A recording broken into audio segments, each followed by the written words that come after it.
me? Is it clear? Should be clear right now. Does it look clear? Let's get Matt in here. See if we can get a better connection. So it might be a glitch. We can't really control glitches, but we can control speed. Speeds look good. So let's get Matt back in here. What's up, Matt? All right, much better. Hey, that's much better. We'll get right to it while it's working. The IG's been a little glitchy lately, but I'm sure they're on it. So you guys, this is CGC's president and primary grader, Matt Nelson. They're saying, wait, it's breaking up. Is it breaking up again, Matt? Okay, cool. No, it's fine. So anyways, so let's jump right back into it. We were just talking about CCS and the services CCS provides. We were saying when you fill out the submittal form on CGC, if you pick pressing and cleaning or pressing or cleaning, then it will automatically direct you to CCS. And you were talking about CCS being a safe way to get pressing and cleaning done, and then ultimately CGC graded if you choose that option, right? Yeah, the pressing, it's CCS pressing. The dry cleaning is included in that, so you won't see anything on there about cleaning, but that's included. Yeah, dry cleaning is included in all the books, and as well as like spine roll removal. And the books are also assessed by the team for their safety and pressing. So if they come across books that have brittle pages or fragile spine splits, or staples that are starting to separate, they'll reject those books for pressing as well, embossed covers. So so we're keeping an eye on that, as well as obviously going through the pressing process. So, but yeah, we press, over the years, we pressed everything multiple times. We've done everything, from Batman Adventures 8, Hulk 181, AF 15, Action 1, everything in between, brand new books that come out every week. So, it's all right. It's a one-stop shop for any book that what I was trying to show is an example. We're going to learn by example with you, Matt. So CCS, I think this will bring up a lot of interesting issues. So I have this AF15. It's in my PC. It's a 2.0 off-white pages. It has the retired stand label, and it's yellow label. It was a witness signature. So this highlights a few things. One, I'm looking at this book. I mean, it definitely has flaws, but to me, it looks like, kind of hard to figure out why is it only a 2.0 through this slab anyways. So a few things. So one, if you guys are new, it's yellow label, witness signature. So that means if I crack this out and it's not within CGC's, possession, essentially, or constructive possession, I'm not going to get that yellow label back. So that makes CCS a great option if I'm going to get this book worked on. It's the only option to retain the yellow label. Is that right, Matt? Yeah, that's right. Yeah, there's the yellow labels. Obviously, the rule is they have to be cracked open here, whether it's for pressing or additional signatures.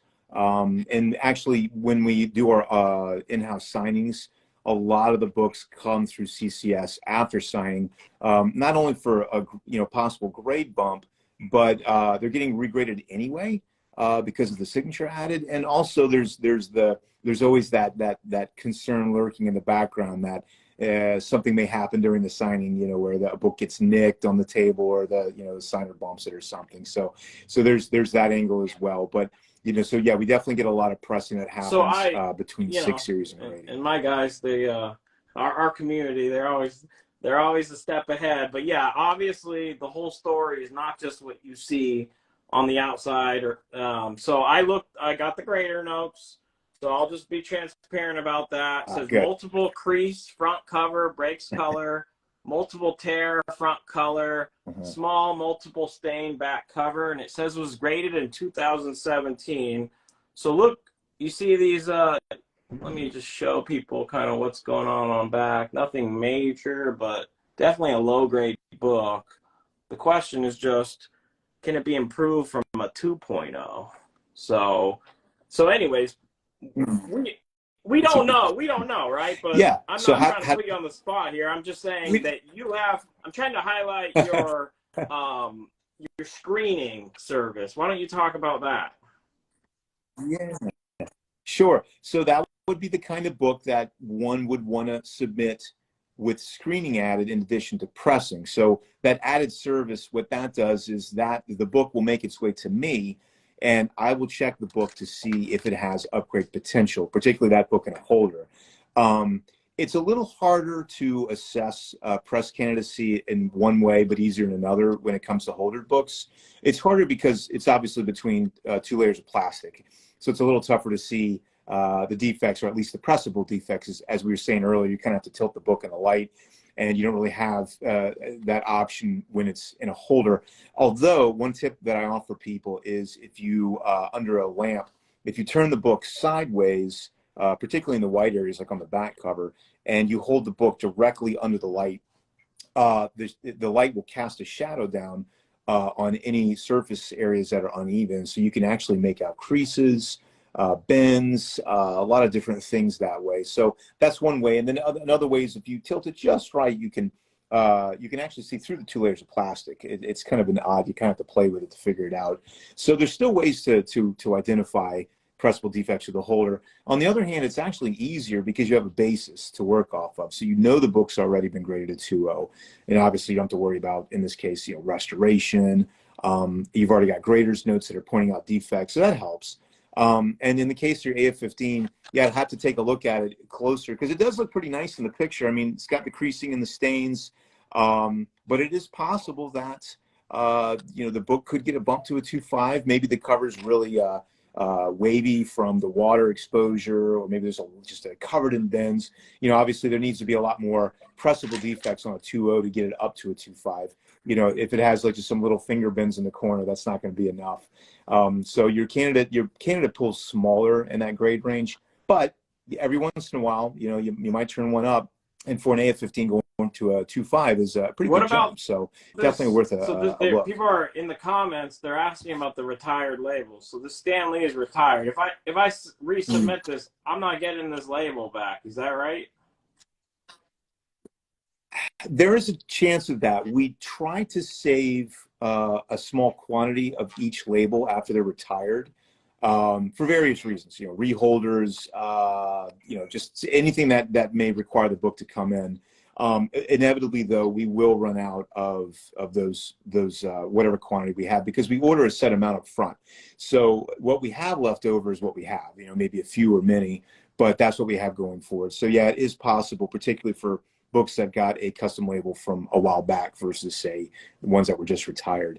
The longer they've been out and retired, the greater chance there is that we won't have a replacement. Let's switch gears, you guys. Thank you so much, Matt, for that background. I mean, there's so much in pressing and cleaning and CCS. I encourage people to go to CGC's website. I'm sure, is there a specific place they could go to find out more about CCS specifically, Matt? Where should they go? There's a CCS page on the main CDC website. It's up in the menu. I think it's CCS pressing. So again, that's got a lot of information on that page about how to spot candidates, what to look for, what to look out for, and then of course a lot of rules about submitting. In terms of like damage or potential downgrades, signature series.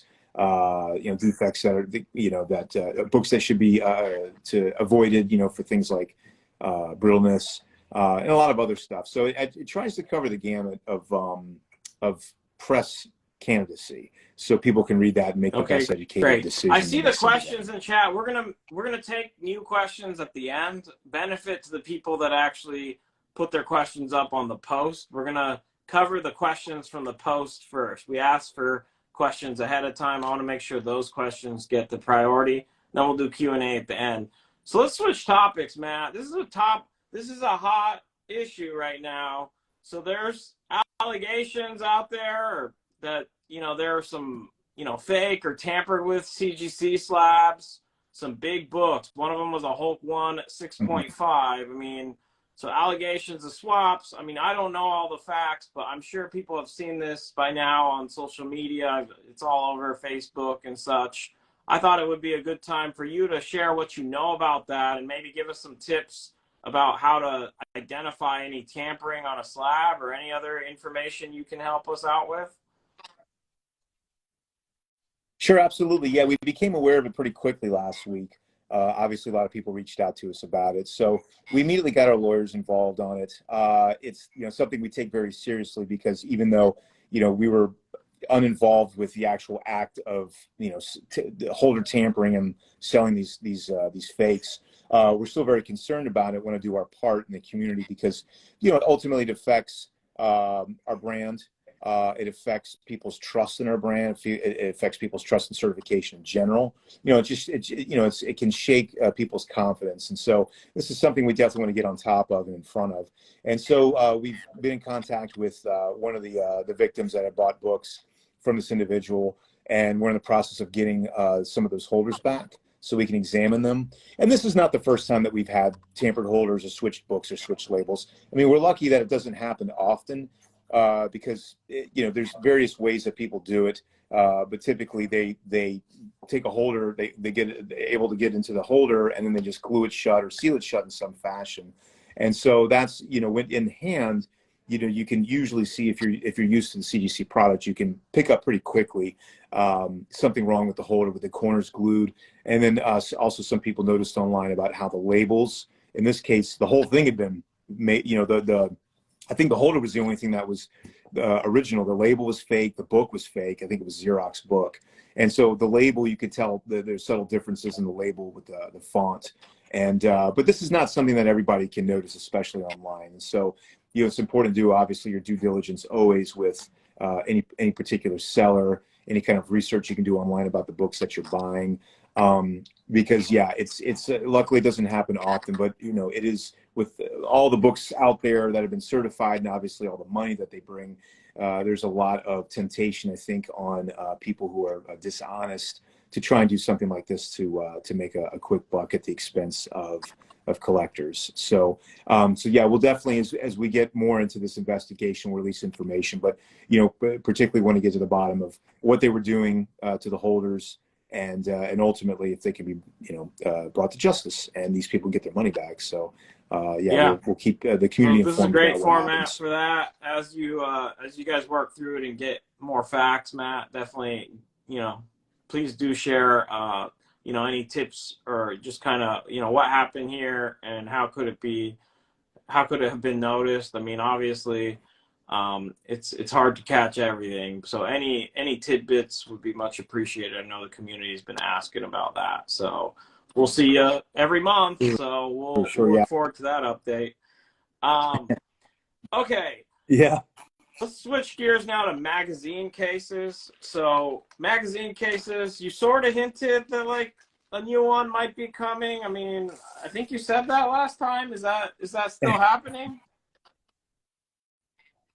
That's still happening. Yeah. It's a little bit of a delay. We've got the parts here. We've got the machine all set finally. A couple hiccups here and there over the past couple of weeks. We had hoped to launch it a couple of weeks ago, and there's been a slight delay just trying to get everything lined up on the line, the labels. There's a lot of moving parts with these holders. So you got the holders, the inner wells, the outer wells. You've got the sealing machine.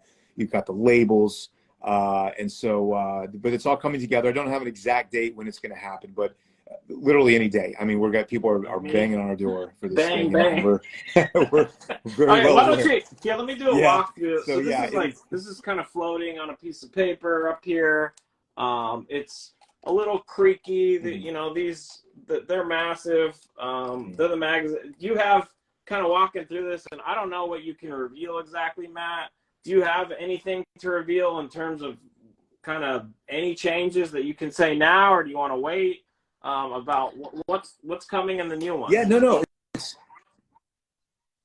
Absolutely. So it's going to it's going to be mainly the outer well and the label, and the new design will mirror the comic book holder, which was the one that we launched back in 2016. So those who have been around long enough will know that was a huge improvement over the outer well that existed prior for reasons you mentioned, which is like the older holders are creaky. They're kind of a little more bendy. They're not sealed quite as tight, and the labels, of course, are wavy inside the old holders. You've got the sticker on top we did away with all that with the comic holder in 16. So the magazine holder is just going to mirror all of that. So we'll have a platform for the label to sit on. Obviously, the top label will be inside the holder, so that you don't have to worry about that peeling off. And then the angled edges of the outer well, like the comic holder, are going to create a stiffness to the holder that's going to make it really, really tight whenever you're holding it and give it a little bit more weight as well. So I think the inner well pretty much is about the same, obviously cut different to fit the inside of the well, just like the comic holders. So that's pretty much in gist of the general design, but I think a huge improvement for the magazines, just because the old holder has been around now for 22, 23 years. And, those of us who were around prior to 2016, you know what those old holders are like. And also I think we're also looking to get a pedigree label added as well, which we didn't have before for magazines. So yeah, some changes to the magazine label itself. Obviously all the categories mirror the categories that we have in comics, and also some minor adjustments for the art and key comments to basically just try and make things fit a little better on the holder, mirror the comic holder as well. What about so just trying to follow the example. They're saying, and I don't know, were the label notes more limited on the old magazine holder? Is there any expansion plan for that? Somebody was asking. Yeah, we're going to work on that as we go. We want to get the holder out and rolling out, and then we're going to continue to modify the label. But yes, there was, just like the comic holder back in the day, I think there was only room for one line of label text.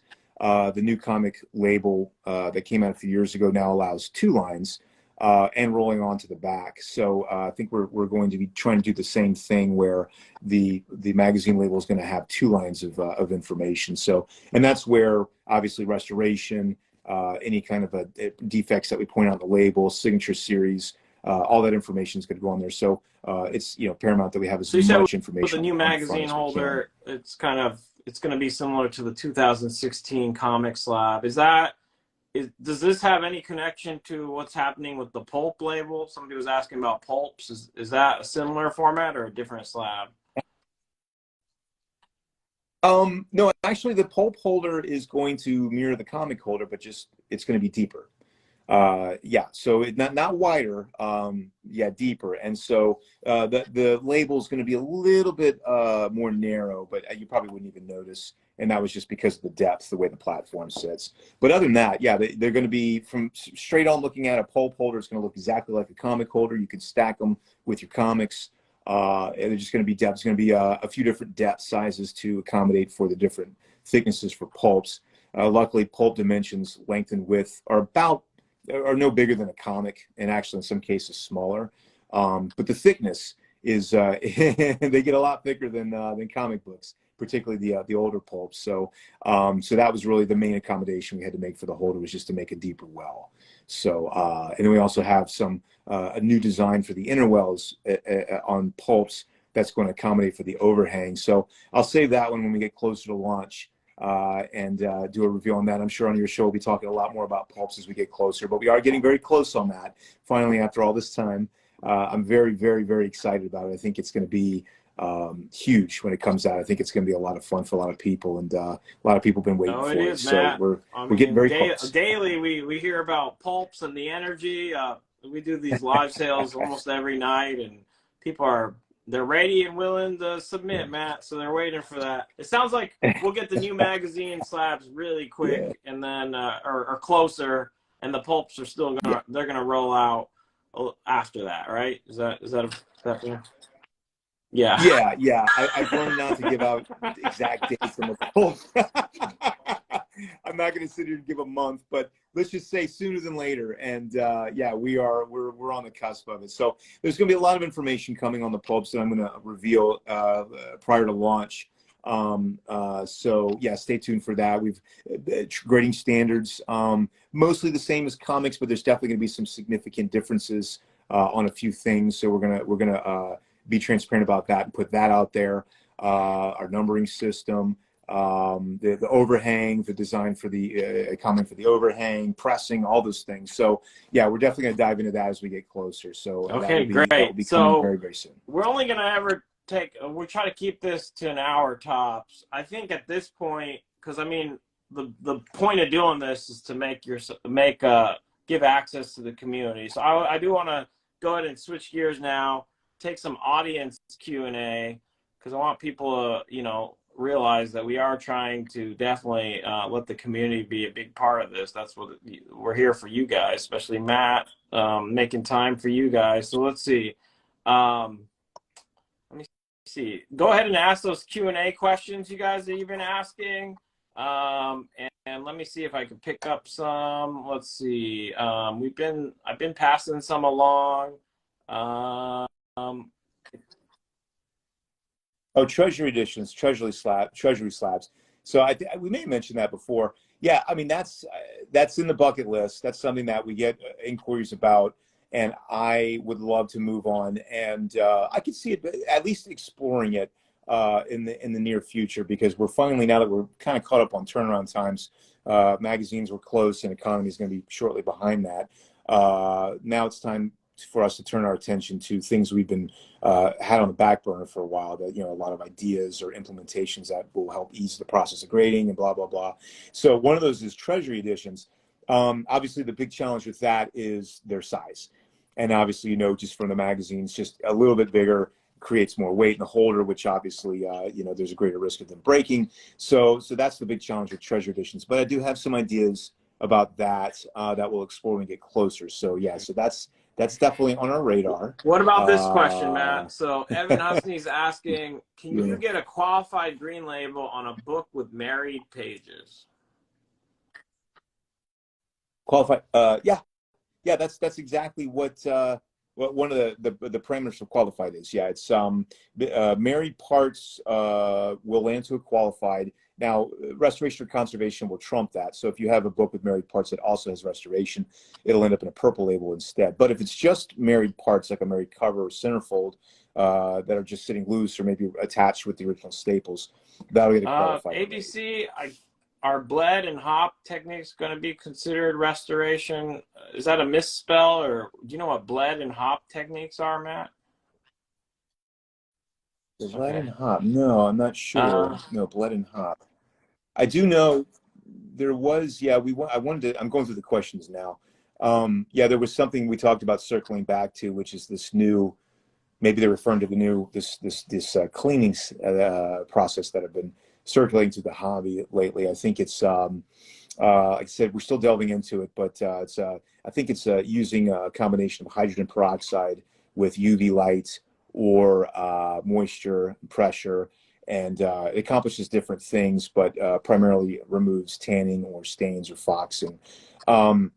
So, you know, we're going to, you know, we're still trying to wrap our head around exactly what to say about this, but we've been seeing more and more exams coming to the grading room. And, you know, it falls in between, like I said before, you got pressing and then you've got your traditional cleaning, cover cleaning, let's say. So this kind of falls in between because, you know, these books are not being disassembled, but they're being exposed to a chemical or a process that is removing or changing the state of the paper. Now, you know, in the case of localized stain removal, we've always allowed that to go through in a blue label.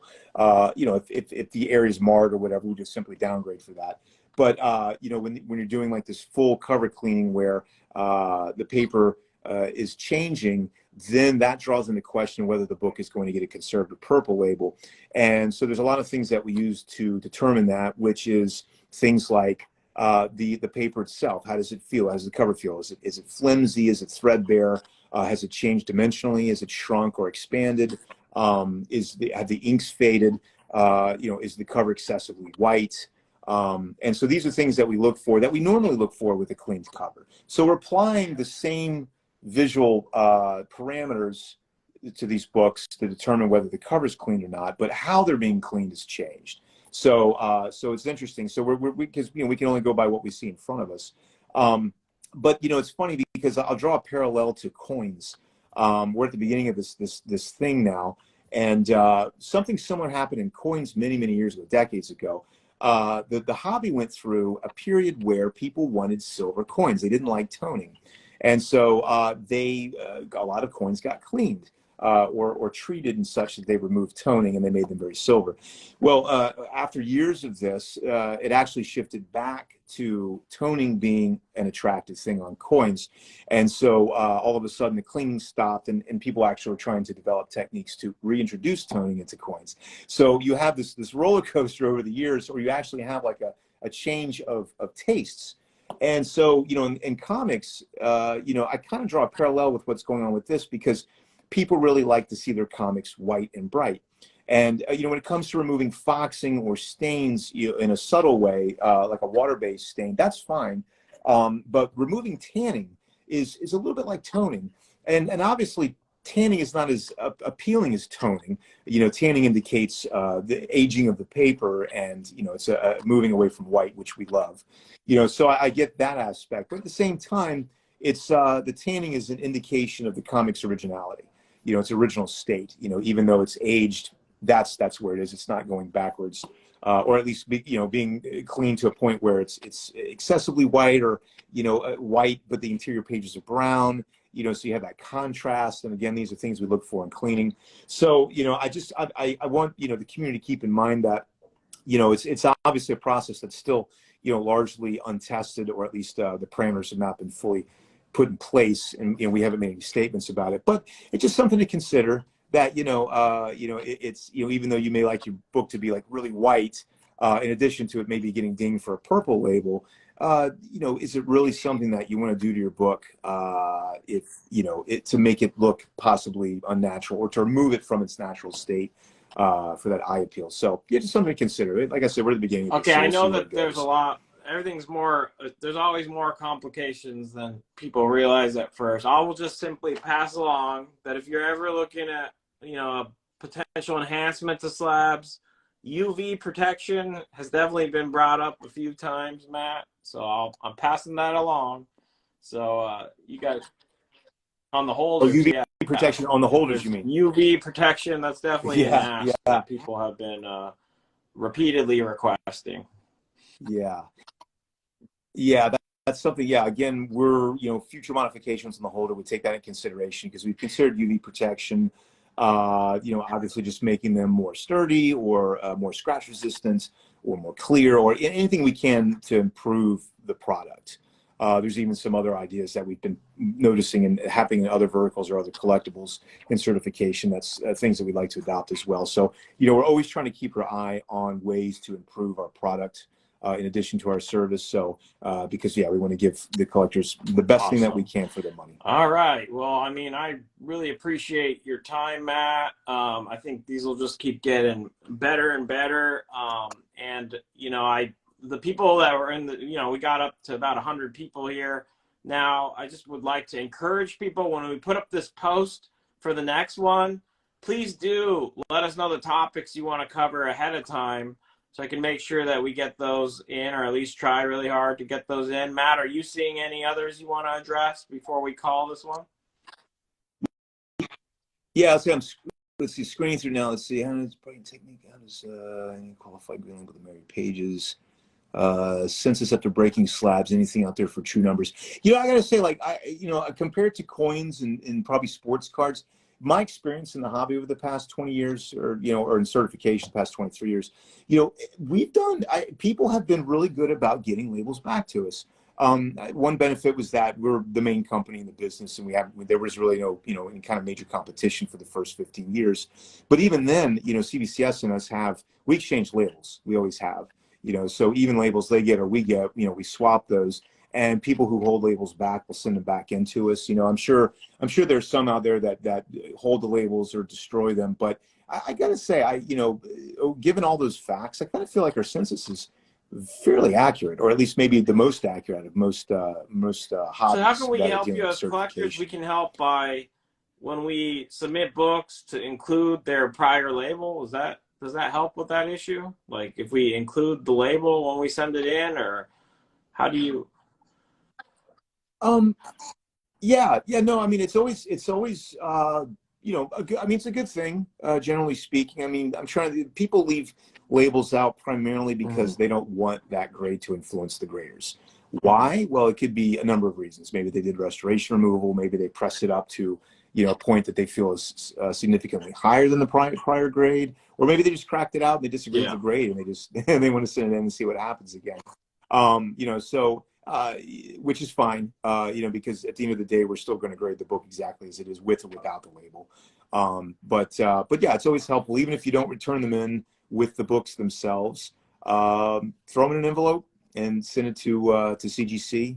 You know, just give customer service a call and, you know, find out the best way to send it in or who to address it to, because we get them in the mail, and so they go in a little box where they're taken Yeah, off the you guys. census Yes, as soon you as they guys. come in, The or video at will least. be up on the page afterwards. Just given the benefit is, if you're here live, obviously Matt's doing a great job responding to your questions on the fly. How awesome is that? So Yeah, I'm still screening. I'm still screening through here. Let's see. Interesting. What does this stand for? Time course fitted. Trimming of any kind will not get a blue label. That's true. Although in pulps, we are going to give blue labels to trimming. So that's one of the major differences there in yeah, the somebody grading. asked how did the Let's old. see. So if you guys, if you take a slab book, crack it open, resubmit it for grading, the CGC census still going to show the old label, and then the new label your book got, you know, because it didn't account for the fact that it's the same book. So that's kind of what creates this problem on the census of multiple entries for the same book. So that's what we were talking about. Yeah, and that's going to be mainly an issue for your copies, or your issues that have very few numbers at the top of the census. So like a, you know, Silver Age book where you've got, you know, a handful of 9.4s, a couple of 9.6s, maybe a 9.8. You know, in there, yes, one or two extra copies on the census could be detrimental. But you know, if you're dealing with a book like a Spidey 300 and it's an 8.0, well, that's probably not going to move the needle. But that being Hey, said, I'd so still prefer every it single goes label right into, to come especially off with the the golden census. age. Like, some of these are so few on the census that if you actually own one of them, Oh you yeah. don't want to be responsible for the census going from, you know, 5 to 6 even, like, you know, just because there's so few. So you want to make sure that you're not creating what looks like more copies when in actuality it's the same book. So I get it. Oh yeah. Yeah, exactly. Yeah, the golden age. You're right. That's, yeah. I mean, there's some books where there's only a handful of copies on the census, so that can have a serious impact if you're not turning the labels back in. But you know, usually you know, those books, we don't, you know, those books don't usually come back that often. You know, the SIG series is not going to be applicable to the golden age. Usually they're in lower grades, so they're not as many press candidates. So oftentimes those books get graded and that's it. They're done. They're, you know, we'll add to it as time goes on, but What those about, usually don't come I back think in. they're trying to get you to write another book, Matt. CGC going to publish grading standards for pulps? Well, we're going to list standards online. So in some form or fashion, the website or social, when the time comes close to launch, we're going to put out standards that would apply to pulps primarily. That might even differ from comics. So, you know, like the trimming, spine fade, overhang, missing pages, restoration, color touch, glue, tape, things that we're going to see commonly on pulps, and some things that we don't see on comics, and how we treat those in the grading process. So, you know, things that are very black and white that we can quantify. So just to help collectors when they submit their pulps, it help them understand what they're going to get Awesome. back, or You why they're guys, getting I back see what they all the did. pulp questions. I think Matt's been very, very thoughtful in getting ahead of pulps. I think we'll have more information on all the pulp info as we get closer to the release of the pulp grading. You know, Matt, it's up to you. I think you've covered tons of audience questions. I think we're good. I don't want to take more than an hour of your time, because I want to see you back every month like we planned. So it's totally your call. If you see any others you want to Sure, respond sure. to, go for it.